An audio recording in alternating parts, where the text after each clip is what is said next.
কিছুদিন আগে আমরা আয়ুষ্মান ভারত কার্ড নিয়ে একটা ভিডিও বানিয়েছিলাম। সেখানে আয়ুষ্মান ভারত কার্ড পেতে গেলে কি কি যোগ্যতার প্রয়োজন সমস্ত ডিটেলস আমরা জানিয়েছিলাম।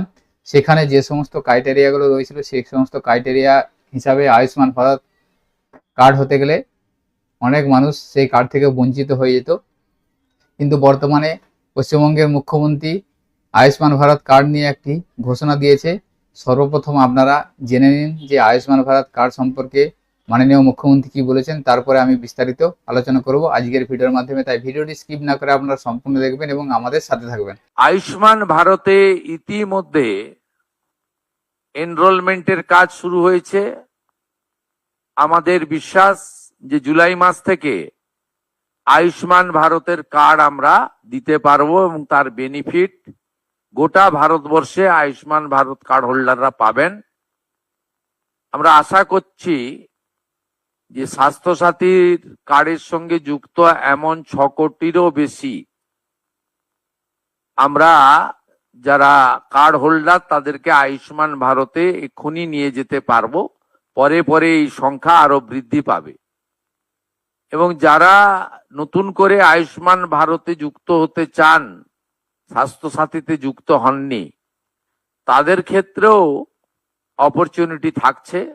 তো আপনারা এখন শুনতেই পেলেন যে পশ্চিমবঙ্গের মুখ্যমন্ত্রী ইতিমধ্যে ঘোষণা করেছে যে পশ্চিমবঙ্গ রাজ্যে আয়ুষ্মান ভারত প্রকল্পের এনরোলমেন্ট বা নথিভুক্তকরণের কাজ শুরু হয়ে গেছে। আশা করা যাচ্ছে যে জুলাই মাস থেকে সমস্ত রাজ্যবাসীকে এই আয়ুষ্মান ভারত কার্ডের সুবিধা দেওয়া হবে। এই মুহূর্তে সমস্ত যারা স্বাস্থ্যসাথী কার্ডে এনরোলমেন্ট বা অন্তর্ভুক্ত আছেন সেই সমস্ত বেনিফিশিয়ারিকে সরাসরি আয়ুষ্মান ভারত কার্ডে শিফটিং করা হবে। যেমন লক্ষ্মীর ভাণ্ডার থেকে সরাসরি অন্নপূর্ণা যোজনাতে শিফট বা মুভমেন্ট করা হচ্ছে, সেরকম একইভাবে স্বাস্থ্যসাথী ডেটাবেস থেকে আয়ুষ্মান ভারতে নিয়ে যাওয়া হবে, এই ধরনের ঘোষণা করা হয়েছে। তবে প্রাথমিকভাবে রাজ্যে প্রায় 6 কোটি বেশি স্বাস্থ্যসাথী কার্ড হোল্ডারকে সরাসরি আয়ুষ্মান প্রকল্পের আওতায় নিয়ে আসা হবে।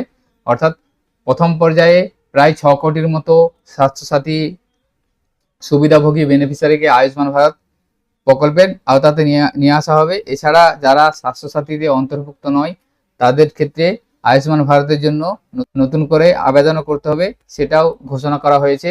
জুন মাসের প্রথম সপ্তাহ থেকে এই প্রক্রিয়া পশ্চিমবঙ্গে রাজ্যে চালু হয়ে যাবে, এমনটাই ঘোষণা করা হয়েছে। জুন মাসের প্রথম সপ্তাহ থেকে স্বাস্থ্যসাথী থেকে আয়ুষ্মান ভারতে শিফটিং এবং যারা নতুন অর্থাৎ স্বাস্থ্যসাথীতে যাদের এনরোলমেন্ট নেই তারা আবেদন করবেন, এই সমস্ত প্রসেসটা জুন মাস থেকেই চালু হয়ে যাবে।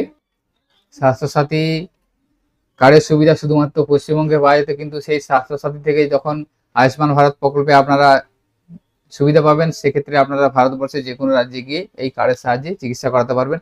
তো পরবর্তী সময় যখন আয়ুষ্মান ভারত প্রকল্পের এনরোলমেন্ট শুরু হবে, অনলাইনে কিভাবে আপনারা এনরোলমেন্ট করবেন বা আপনাদের স্বাস্থ্যসাথী থেকে আয়ুষ্মান ভারতে শিফটিং করতে গেলে কিছু নিয়ম যদি এসে থাকে, সরকারিভাবে কোনো নোটিশ বা বিজ্ঞপ্তি প্রকাশিত হয়, সেক্ষেত্রে আমরা আমাদের চ্যানেলের মাধ্যমে আপনাদেরকে আপডেট দিয়ে দেবো। সেই জন্য আমাদের চ্যানেলটিকে আপনারা সাবস্ক্রাইব করে রাখবেন পরবর্তী সময় এই সমস্ত লেটেস্ট আপডেট পাওয়ার জন্য। তো আজকের ভিডিওতে এই ইনফরমেশনটি আপনাদের সাথে শেয়ার করা ছিল। সকলের সুবিধার্থে ভিডিওটি শেয়ার করবেন। সকলে ভালো থাকবেন, সুস্থ থাকবেন। ধন্যবাদ।